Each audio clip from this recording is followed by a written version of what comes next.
एक बार इस वीडियो को देखो।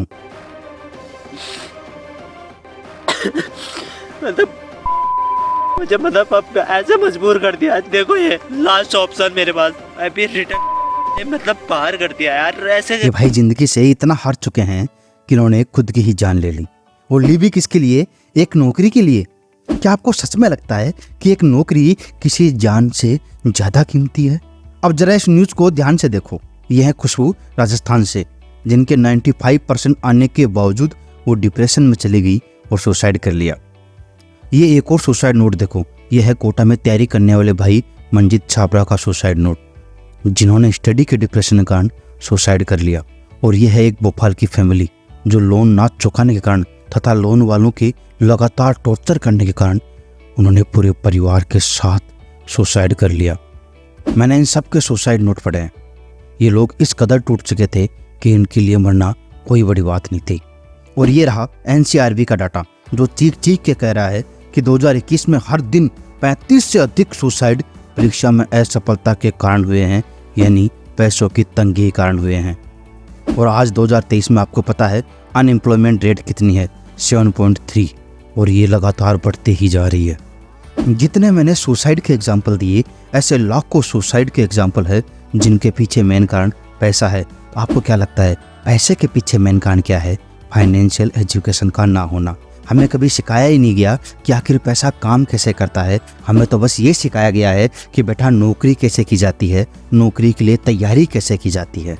इस वीडियो में हम वो सारे कारण जानेंगे जिनके कारण हमें फाइनेंशियल एजुकेशन नहीं मिली, और ऐसे 5 महत्वपूर्ण सिद्धांत सीखेंगे जिससे हम पैसे की समझ विकसित कर सकते हैं। और last one is my favourite, तो वीडियो को पूरा जरूर देखना।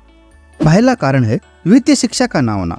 जब हम बड़े हो रहे थे तो हमें बस एक बात सिखाई गई थी कि बेटा अच्छे से पढ़ो, अच्छे नंबर लाओ, ताकि तुम्हारी एक अच्छी सी नौकरी लग जाए और फिर तुम्हारी पूरी जिंदगी सेट है। सच बताऊं, ये इस पूरी दुनिया का सबसे बड़ा झूठ है। हमें ये कभी नहीं सिखाया गया कि आखिर पैसा कैसे काम करता है। एलकेजी से लेकर जब हम ग्रेजुएट हो जाते हैं उस वक्त हम कितना खर्च कर देते होंगे? 15 से 20 लाख रुपए। उसके बाद कुछ लोग नौकरी लग जाते हैं, और वहीं बहुत से लोग इतना पैसा खर्च करने के बावजूद भी नौकरी नहीं लगते हैं। तो क्या वो लोग किसी काबिल नहीं है? आप सच बताना, आपने कभी अपने आप से एक क्वेश्चन पूछा है कि जो हमारा एजुकेशन सिस्टम है हम उस पर इतना पैसा खर्च करते हैं, लेकिन क्या हमारा एजुकेशन सिस्टम हमें एक भी ऐसा सिद्धांत सिखाता है जिससे हम पैसा कैसे बना सकते हैं या पैसा कैसे काम करता है ये सीखते हो? ASER की रिपोर्ट के अनुसार 83% एजुकेटेड इंडियन, पढ़े लिखे भारतीय, किसी नौकरी के काबिल नहीं है। अब अगर वो नौकरी के काबिल नहीं है तो क्या वो किसी काम के काबिल नहीं है? नहीं ना। ये सुसाइड, ये डिप्रेशन, ये इसी सब का नतीजा है।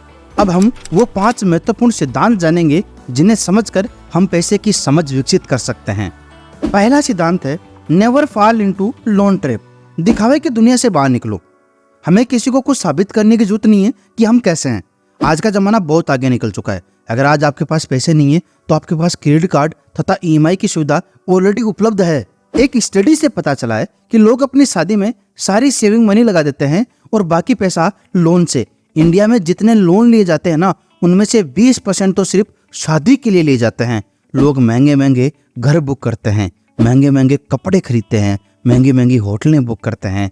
मैं इन सबको गलत नहीं कह रहा हूँ, लेकिन कम से कम पहले अपनी फाइनेंशियल रिपोर्ट तो बना लो कि आखिर आपके पास पैसा आएगा तो आएगा कहाँ से, और जब आप उसे चुकाओगे तो कितने सालों में चुकाओगे। एक बात हमेशा याद रखना कि आप जितना पैसा लोगे, चाहे 5 लाख लो, चाहे 10 लाख लो, चाहे 20 लाख लो, अगर आपने उसे 4 साल में नहीं चुकाया तो अगले 4 साल में, यानी लगभग 4 साल में वो पैसा डबल हो जाएगा। 10 का 20 हो जाएगा, 20 का 40 हो जाएगा। तो अब हमारे पास में ऑप्शन क्या क्या है? तो पहला ऑप्शन तो यही है कि जितना है उतने में शादी कर लो। दिखावा करने की जरूरत ही नहीं है, तो ना तो आपको पैसा लेना पड़ेगा और ना ही चुकाना पड़ेगा। दूसरा ऑप्शन है पहले पैसा कमाओ फिर उसके बाद शादी करो।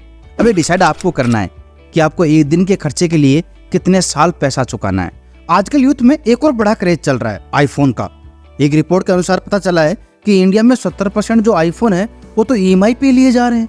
लेकिन भाई शौक है तो ले लिया। अब ये नहीं पता कि शौक के चक्कर में कितने कर्जे में गए हैं और कितने दिनों में कर्जा चुकेगा। मेरे दोस्त, अपने खर्चों को नियंत्रित करना सीखो। दिखावे के लिए लोन के जाल में मत फंसो, क्योंकि एक कहावत है once a loan always a loan. मतलब अगर आपने एक बार कहीं से लोन ले लिया तो आप इस जाल में फंस जाओगे और कभी इससे बाहर नहीं निकल पाओगे।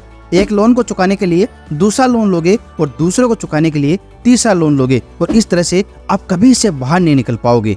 शुरू में हमने एक भोपाल की फैमिली की बात की थी जिसने सुसाइड कर लिया था, किसके चक्कर में?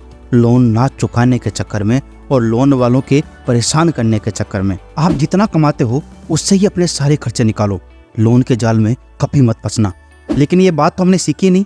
हमें तो ये पता है कि पढ़ लिख के नौकरी लग जाओ, नौकरी लगने के बाद पहले शादी का लोन ले लो, शादी का चुक जाए तो फिर घर का लोन ले लो, घर का चुक जाए तो फिर गाड़ी का लोन ले लो, और जब गाड़ी का चुक जाए तो बच्चे पढ़ने लग जाए तो बच्चों की एजुकेशन का लोन ले लो, और फिर जब बच्चे बड़े हों तो बच्चों को अंत में कहेंगे कि बेटा अच्छे से पढ़ो ताकि तुम्हारी एक अच्छी नौकरी लग जाए, तुम्हारी लाइफ सेट हो जाएगी। और इसी जाल में हमारी पूरी पीढ़ियां निकल चुकी है। दूसरा सिद्धांत है choose career according to you. एक बार क्या हुआ, जंगल में सारे जानवरों के लिए एक प्रतियोगिता रखी गई जिसमें शेर, चीता, हाथी, बंदर, मछली सबने भाग लिया। और उस प्रतियोगिता में करना क्या था, किसी पेड़ पे चढ़ना था। अब बंदर तो फटाफट पेड़ पे चढ़ गया क्योंकि बंदर का तो काम है उछल कूद करना, लेकिन क्या बाकी जानवर चढ़ पाएंगे? वो तो पूरी जिंदगी अपने आप को यही समझेंगे कि वो तो इसके काबिल भी नहीं है। यही होता है हमारे साथ में, हम सबको नौकरी के लिए तैयार किया जाता है लेकिन जरूरी थोड़ी है सब नौकरी ही करना चाहते हैं, कोई खेल कूद भी करना चाहता होगा। और यही होता है उन बच्चों के साथ में जिनका पढ़ने में मन नहीं करता,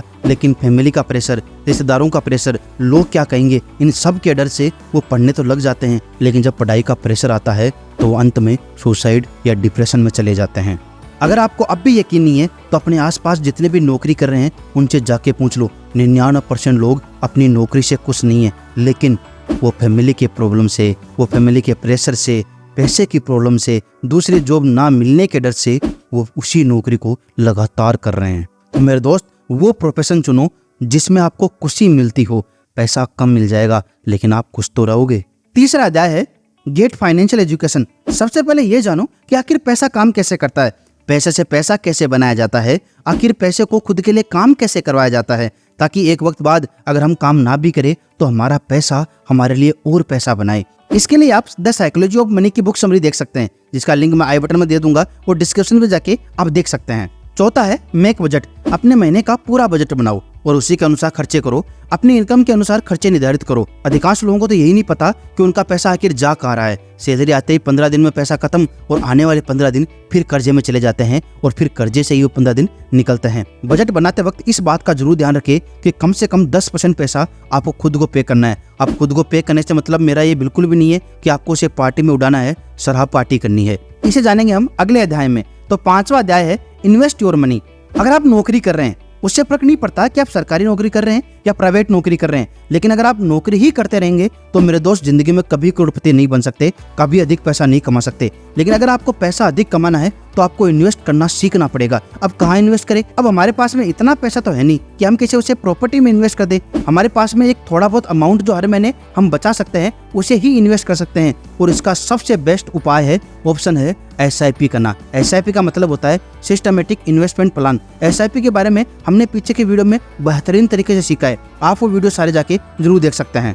यानी SIP में क्या होता है, हर महीने एक फिक्स राशि हम किसी स्टॉक्स में इन्वेस्ट करते हैं जो आगे जाके हमें कंपाउंडिंग के इफेक्ट से बहुत ज्यादा फायदा देती है। यानी हम SIP में वो पैसा इन्वेस्ट करेंगे जो हमने खुद को पे किया था। तो मेरे दोस्त देर किस बात की है, सबसे पहले अपना डीमैट अकाउंट खोलो जिसका लिंक डिस्क्रिप्शन पे है, फिर किसी फाइनेंशियल एडवाइजर की सलाह लेकर SIP की शुरुआत कर दो और अपनी एक बेहतर जिंदगी की शुरुआत करें। दोस्तों ये वीडियो आपको कैसा लगा मुझे कमेंट करके जरूर बताना। अगर चैनल पर नए हो तो वीडियो को लाइक कर दो, चैनल को सब्सक्राइब कर लो और इस वीडियो को अपने दोस्तों के साथ जरूर शेयर करो। मिलते हैं अगले वीक एक और बेहतरीन वीडियो के साथ, तब तक के लिए bye bye. Thanks for watching.